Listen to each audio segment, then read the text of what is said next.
On March 25, 2017, a massive explosion was reported in a home on Beresford Road, Dingle.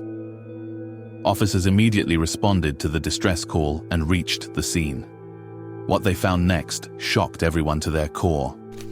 A homemade grenade was detonated after Tina Knight, a barmaid and cleaner, was preparing for a night out, and the bomb fell from above a cupboard. Was it terrorism? Was it an intentional attack? The police entered the house prepared to face something related to terrorism, but instead, they found over 158 kilos of drugs, and thus began one of the most insane drug busts in UK history. This is the story of Liam Cornet, a drug dealer who lived a lavish life without anyone suspecting a thing against him. Liam Cornet, also known as the Lamb, was a fugitive, a drug dealer, and a sophisticated millionaire, filling the streets of the UK with drugs. He wasn't the average dealer who stood on corners, stashed drugs under floorboards or mattresses, or hid them in trash cans. He was a cartel-level player, wearing Rolex watches, sipping expensive champagne in Monte Carlo, and flying in chartered helicopters. But he didn't let anyone know the true nature of his business. In fact, everyone knew that he and a team of his employees were legitimate businessmen who became successful. However, the truth behind this flashy lifestyle was horrifying. Cornet had built something of a ruthless empire on his own. They used encrypted phones, armed couriers, and a vast network of dealers all across Liverpool to the southwest coast. The interesting part was that while the main market was in the UK, this drug ring wasn't being run in the UK. In fact, Cornet and his mates ran the entire operation from a massive villa on the Costa del Sol in Spain. Because of this, Cornet was a ghost. Nobody knew who he was, except the people he worked with. His empire wasn't anything like a drug-dealing gang. It was a proper business that employed couriers, runners, strategists, enforcers, and much more. He had people handle everything and make him a lot of money. Of course, with 158 kilos of drugs, he wasn't running a small business at all. His encrypted phone in Liverpool alone received over 17,000 calls in a couple of months, and this was just one phone. The most surprising thing was that the entire drug-dealing operation was being run through these encrypted Encro chat phones. Cornet's own device was nicknamed Aquarius, and he ran the whole empire from anywhere in the world. No fingerprints, no audio, just orders sent through ghost signals all across the UK. But even masterminds need help sometimes, and Cornet had a group of trusted aides by his side. Michael Rice was his right-hand man, the guy who was on the grind daily, making sure operations ran smoothly at all times.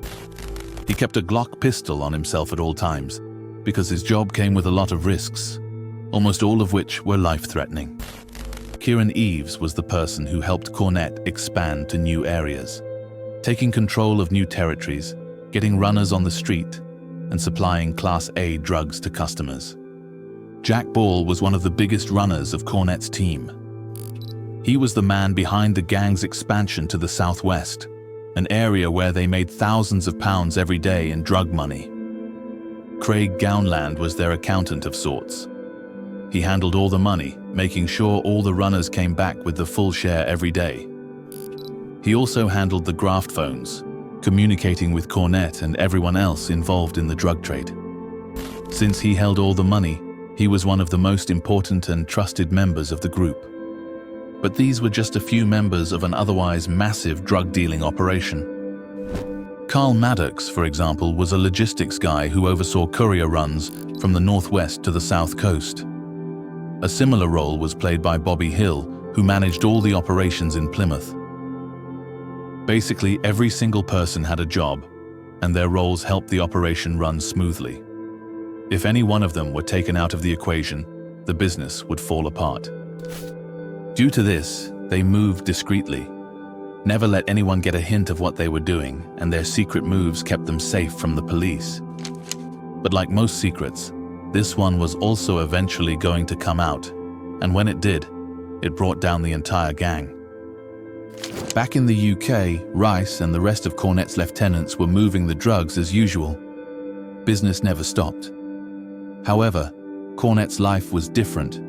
He never had a hands-on role in any business dealings and lived most of his life in Spain, enjoying the millions he made from his drug empire.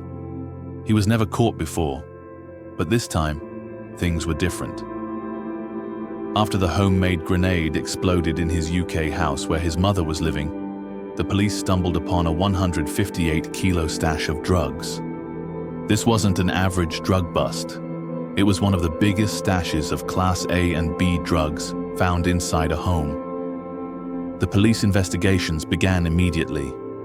A citywide search for anybody related to Cornet, his mother, or the drugs was conducted by the police.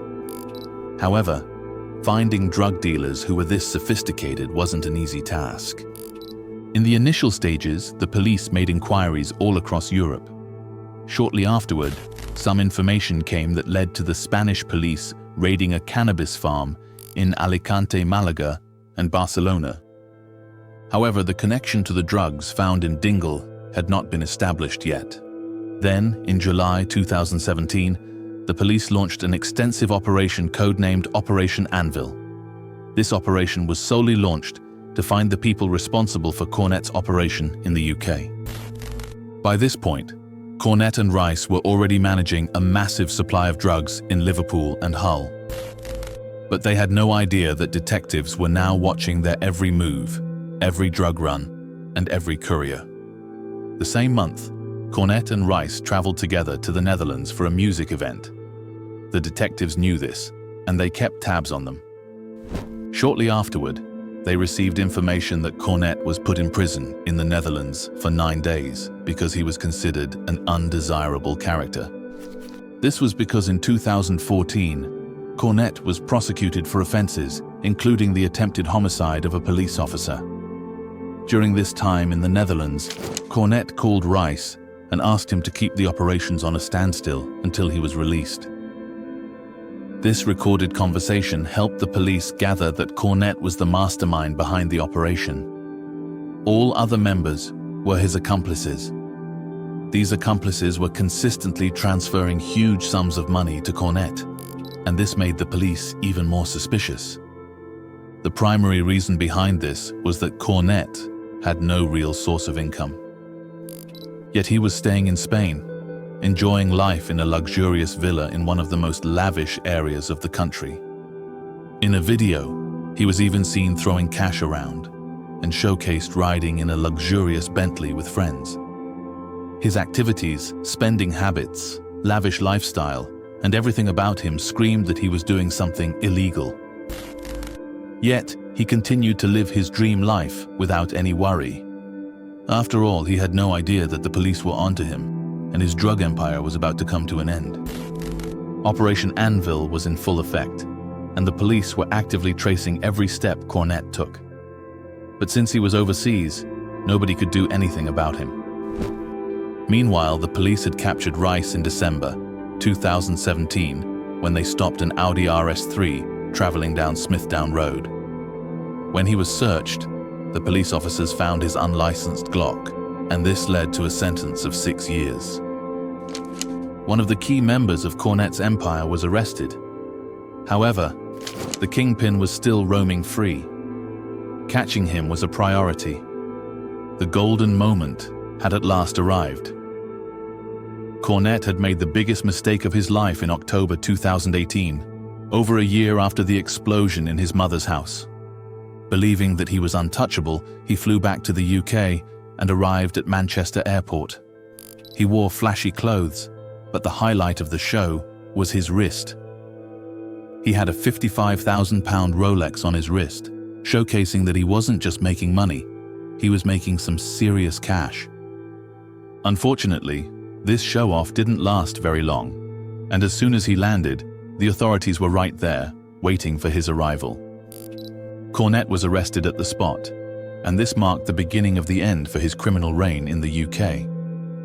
After Cornet's arrest, the police initiated a new operation codenamed Operation Valkyrie in December 2018.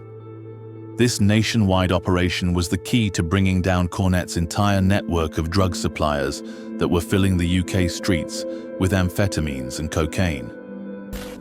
Michael Rice and Liam Cornet were already in custody. But the police knew through surveillance that their gang was much larger.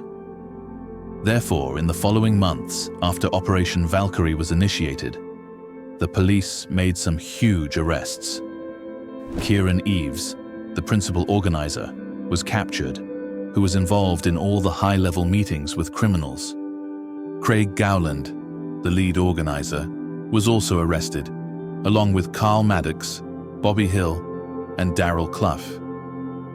Nicholas Corner was arrested a couple of years ago when he was detained at the John Lennon Airport with £25,000 in cash hidden in his luggage. The police thought that this money was being taken to Cornet, but at the time, they had little evidence of it. Apart from these high-level players, the lower staff included John McDonough and George Cubbin, both of whom were arrested during a sting operation by undercover cops. In total, over 25 members of Liam Cornet's gang were arrested by the police. All of these members were either street runners, couriers, facilitators, organizers, or money launderers. After Operation Valkyrie ended, Liam Cornet was sent to trial between May and August 2019. He was such a massive kingpin with such influence that entire Liverpool streets had to be closed off throughout the trial. An armed police escort took him between HMP Manchester and the Liverpool Crown Court. Finally, in 2019, Cornet was found guilty of supplying Class A and B drugs, conspiracy, and various other charges, and sentenced to 26 years in prison. Michael Rice was also found guilty of conspiracy to supply drugs and was sentenced to 12 years and 8 months. This sentence was added to his 6-year sentence, which he was already serving for carrying the Glock pistol. Kieran Eves was sentenced to 13 years and 9 months for conspiracy to supply Class A drugs, burglary, and possession with intent to supply. The remaining members of the Cornet gang were sentenced to a total of over 200 years behind bars. Today, all these drug dealers are serving their sentences after what the Liverpool police called one of the most significant drug busts in UK history. Liam Cornet built a massive empire, but it all crumbled because of two things: an accidental explosion and showing off his flashy lifestyle.